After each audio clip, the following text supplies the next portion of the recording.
মৰমৰ ছাত্ৰ-ছাত্ৰীসকল আশা কৰিছো তোমালোক সকলোৰে খুবেই ভাল ছাত্ৰ-ছাত্ৰীসকল আমি যেহেতু প্ৰজ্ঞান বৃত্তি পৰীক্ষাৰ বাবে প্ৰস্তুতি চলাই আছো আৰু ইতিমধ্যে চতুৰ্থ আৰু পঞ্চম শ্ৰেণীৰ দুইটাৰে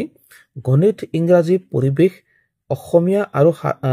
সাধাৰণ জ্ঞানৰ বহুতো প্ৰশ্ন তোমালোকলৈ আগবঢ়াইছো তোমালোকে যদি ভিডিঅ'সমূহ চাব বিচাৰা এই ভিডিঅ' ডেসক্ৰিপচন বক্সত যাবা লিংকসমূহ দিয়া আছে লিংকসমূহত ক্লিক কৰি পেলাই চাই ল'ব পাৰিবা আজি আমি আলোচনা কৰিম তোমালোকৰ চতুৰ্থ শ্ৰেণীৰ পৰিৱেশ বিষয়টোৰ 4 নম্বৰ পাঠ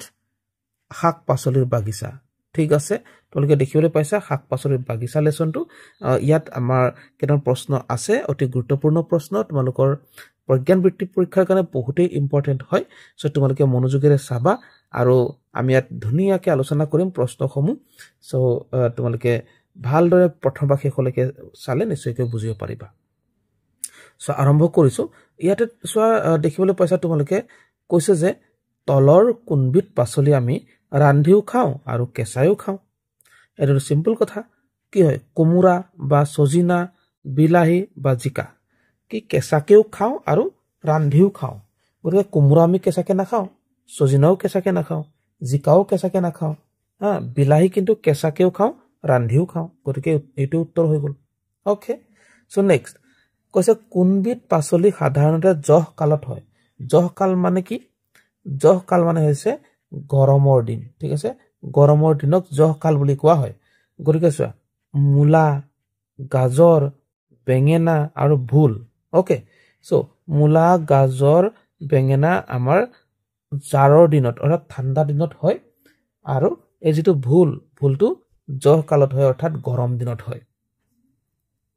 ওকে সো নেক্সট আহিলো এটা চোৱা নেক্সট কৈছে কি কোন মাহত শালি ধান পকি পথাৰ সোণালী হৈ পৰে ইয়াত শালি ধান মানে হৈছে আমি যে এই ৰুৱা ধানৰ কথাটো কৈছে আৰু এবিধ আমি আহু ধানৰ খেতি কৰো এটো হিসু আসলতে এটো আমি চত মাহত চত বহাগ মাহত আমি হিসু আহাৰ আসলতে জেঠ আহাৰত আমি এটো কাটো আহু ধান কিন্তু শালি ধান হয় এটো জেঠ আহাৰ বা শাওন মাহত আমি ৰুই পেলাই আমি আঘোণ মাহত কাটো এ হৈছে শালি ধান গতিকে এই আঘোণ মাহতে শালি ধানবোৰ পকি পেলাই সোণোৱালী হৈ পৰে পথাৰত ঠিক আছে গতিকে এয়া হৈছে আঘোণ মাহ সো নেক্সট আহিলে অসমৰ প্ৰধান শস্য কি সো অসমৰ প্ৰধান শস্য তোমালোকে জানাই আৰু মাহ নে ধান নে তিল নে সৰিয়হ আটাইতকৈ বেছি কি খেতি কৰে ধান খেতি আৰু আটাইতকৈ বেছি প্ৰয়োজন হেইটোই বাকিবোৰ কম প্ৰয়োজন হলেও আমাক ধানটো লাগিবই কাৰণ ধানৰ পৰাহে চাউল হয় আৰু চাউল হলে আমি ভাত খাবলৈ পাম ওকে সো নেক্সট কীট পতংগৰ পৰা শস্য ৰক্ষা কৰিবলৈ কি কৰা উচিত ওকে আমাৰ যে শস্যবোৰ কীট পতংগই খাই পেলাই এই কীট পতংগৰ পৰা শস্যবোৰ ৰক্ষা কৰিবৰ কাৰণে কি কৰা উচিত তাৰ কাৰণে 4টা অপচন দিয়া আছে চাই লোৱা কৈছে যে ৰাসায়নিক সাৰ প্ৰয়োগ কৰিব লাগে উচিত পৰিমাণত কীটনাশক দ্ৰব্য প্ৰয়োগ কৰিব লাগে পচন সাৰ প্ৰয়োগ কৰিব লাগে ওপৰ এটাও নহয় সো ইয়াতে আমাৰ 2 নম্বৰটোৱে শুদ্ধ উত্তৰ যে উচিত পৰিমাণত কীটনাশক দ্ৰব্য প্ৰয়োগ কৰিব লাগে ঠিক আছে আমাৰ শস্যবোৰ নষ্টৰ পৰা ৰক্ষা পাবৰ কাৰণে পোক পতংগৰ পৰা ৰক্ষা পাবৰ কাৰণে কি কৰিব লাগিব আমি কীটনাশক দ্ৰব্য প্ৰয়োগ কৰিব লাগিব কিন্তু তাকো কেনেকৈ উচিত পৰিমাণত যিমান লাগে ইমান আমি আকৌ যধে মধে দি দিও আমাৰ মাটিও বেয়া হৈ যায় আমাৰ জলবায়ু বেয়া হৈ যায় গতিকে আমি উচিত পৰিমাণতহে দিব লাগে ওকে সো নেক্সট আহিলে তলৰ কোনটো শালি ধানৰ খেতিৰ বাবে আটাইতকৈ প্ৰয়োজনীয় শালি ধান মানে মই কলোৱে যে শালি ধান কৰিবৰ কাৰণে আমি ৰুব লাগিব ৰুবৰ কাৰণে আমাক কি লাগিব পানী লাগিবই লাগিব পানী হলেহে আমি ৰুব পাৰিম গতিকে শালি ধানৰ কাৰণে আমাক আটাইতকৈ বেছি প্ৰয়োজন পানী ওকে নেক্সট আহিলে চোৱা কৈছে যে জৈৱিক সাৰবিধ চিনাক্ত কৰা জৈৱিক সাৰ মানে কি গম পাইছানে জীৱিত বস্তু মৃত হৈ পেলাই গেলি পচি গলে আমি যেটো পাওঁ হেতুকে জৈৱিক সাৰ বুলি কয় যেনে গোবৰ আৰু কেঁচু সাৰ গোবৰ কেনেকৈ হয় গৰুৱে ঘাঁহ খায় এই যে ঘাঁহটো কি আছিল জীৱিত বস্তু হয় না সেই ঘাঁহটো গৰুৱে খাই দিয়াৰ পিছত কি হ'ল মানে হজম হৈ যোৱাৰ পিছত কি আহিলে গোবৰ হৈ গ'ল ঠিক আছে এইটো তেতিয়াহলে কি হৈ গ'ল জৈৱিক সাৰ হৈ গ'ল আৰু কেঁচু সাৰটো কেনেকৈ কেঁচু সাৰ যেতিয়া আমি কেঁচু সাৰ দিবলৈ যাওঁতে আমি কিছুমান বস্তু যেনে জীৱিত বস্তু মানে যেনে আমি পাচলিৰ বাকলি এই পাচলিটো জীৱিত বস্তু বা আমি ছিঙি আনিলো না পাচলিটো আমি জীৱিত বস্তু বা ছিঙি আনিলো আৰু পাচলিৰ বাকলিটো আমি কেঁচু সাৰত দি দিলো ঠিক আছে গতিকে সেই যেটো জীৱিত বস্তুটো গেলি গল গেলি পেলাই মাটিৰ লগত মিহলি হৈ গল কেঁচুৰ দ্বাৰা তেতিয়াহলে কি বনি গল সাৰ বনি গল এটুকে কি বুলি কোৱা হয় জৈৱিক সাৰ মানে জীৱিত বস্তু মৰি পেলাই গেলি পচি গৈ পেলাই মানে মাটিৰ লগত মিহলি হৈ যায় এটুকে জৈৱিক সাৰ বুলি কয় বাকি ইউৰিয়া বা ফসফৰাছ বা পটাছিয়াম এইবোৰ ৰাসায়নিক সাৰ হয় এইবোৰ মানুহে বনাই লয় ঠিক আছে কেমিক্যাল দি পেলাই আসলে ৰাসায়নিক বস্তু দি পেলাই বনাই লয় এইবিলাকে আমাৰ মাটিৰ গুণাগুণ নষ্ট কৰে এইবোৰ ভাল বস্তু নহয় হেকা তোমালোকে কেঁচু সাৰ বা গোবৰ সাৰহে প্ৰয়োগ কৰিবা খেতিত ওকে সো নেক্সট আহিলে চোৱা কৈছে যে ধান জাতীয় শস্যবিধ নিৰ্বাচন কৰা ধানৰ নিচিনা ঠিক আছে এয়া আহু ধান মই কৈ আহিছিলো তোমালোকক আহু ধান বাকি মাকৈ তিসি ৰহৰ এইবোৰ নহয় যেটো আহু ধান আৰু শালি ধান গতিকে আহু ধানটো মই কলোৱে অলপ আগতে সো নেক্সট ঔষধি গুণযুক্ত উদ্ভিদবিধ বাছি লোৱা ঔষধি গুণযুক্ত সো তোমালোকে জানাই কঠাল হুলুং তুলসী সাম গতিকে কি হ'ব তুলসী হ'ব কাৰণ তুলসী হে ঔষধি গুণযুক্ত উদ্ভিদ হয় কিয় আমাৰ যদি কাহ হয় কাহ হলে তোমালোকৰ মাক দেউতাকে তোমালোকক কি দিয়ে তোমালোকৰ মাক দেউতাই নিশ্চয়কৈ তুলসীৰ লগত মৌজুল মিলাই পেলাই খুৱায় গতিকে তুলসী কি হ'ল তুলসী ঔষধি গুণযুক্ত উদ্ভিদ হ'ল না হেতু সো নেক্সট আহিলো কৈছে যে বাহেৰে নিৰ্মিত কোনবিধ পাত্ৰ শস্যৰ বীজ সংৰক্ষণৰ বাবে ব্যৱহাৰ কৰা হয় এই তোমালোকৰ কিতাপত আছে এটো হৈছে টুম হয় চালনীটো নহয় চালনী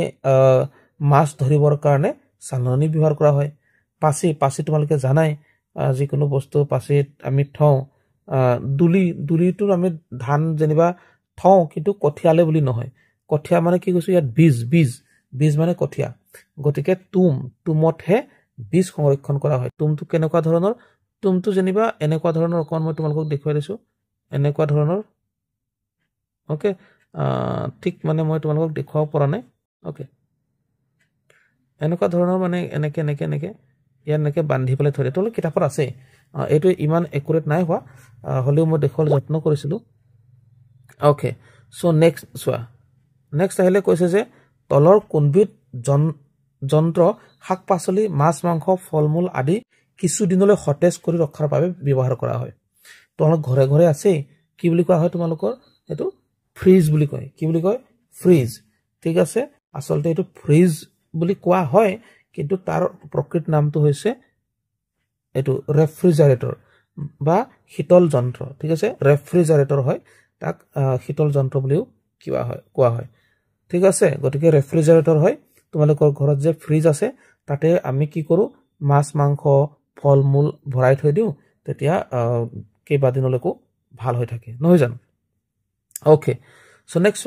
কৃষিজাত শস্য যেনে ধান মাহ আদি শস্যবোৰ নিৰ্দিষ্ট উষ্ণতাত ভালে ৰাখিবলৈ বিশেষভাৱে নিৰ্মিত ভঁৰাল বিধৰ নাম কি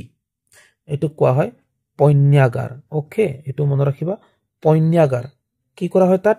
কৃষিজাত শস্য যেনে ধান মাহ আদি শস্যবোৰ নিৰ্দিষ্ট উষ্ণতাত ভালে ৰাখিবলৈ বিশেষভাৱে নিৰ্মাণ কৰা ভঁৰাল হয় পণ্যাগাৰ এটো মনত ৰাখিবা ঠিক আছে সো নেক্সট আহিলে নেক্সট প্ৰশ্নত কৈছে তলৰ কোনটো কামৰ বাবে শীতল ভঁৰাল ব্যৱহাৰ কৰা হয় শীতল ভঁৰাল কি কামৰ কাৰণে ব্যৱহাৰ কৰা আমি কৈ আহিলো যে শাক-পাচলি ফল-মূল আদি সংৰক্ষণ কৰে মানে শাক-পাচলি ফল-মূলবোৰ যেহেতু আজি ছিঙিলে কাইলে বা পৰহিলে বেয়া হৈ যায় কিন্তু শীতল ভঁৰালত যদি ভৰাই থৈ দিয়া যায় কেইবাদিনলৈকো বেয়া নোহোৱাকে থাকে তেতিয়া মানুহে বস্তুটো ব্যৱহাৰ কৰিব পাৰে নহলে তো গেলি গলেতো পেলাই দিব লাগিব না সেইকাৰণে সেই শীতল ভঁৰালটোত ভৰাই থলে বহুত দিনলৈ থাকে তেতিয়া মানুহে খাবলৈ পায় খাই থাকিব পাৰে ঠিক আছে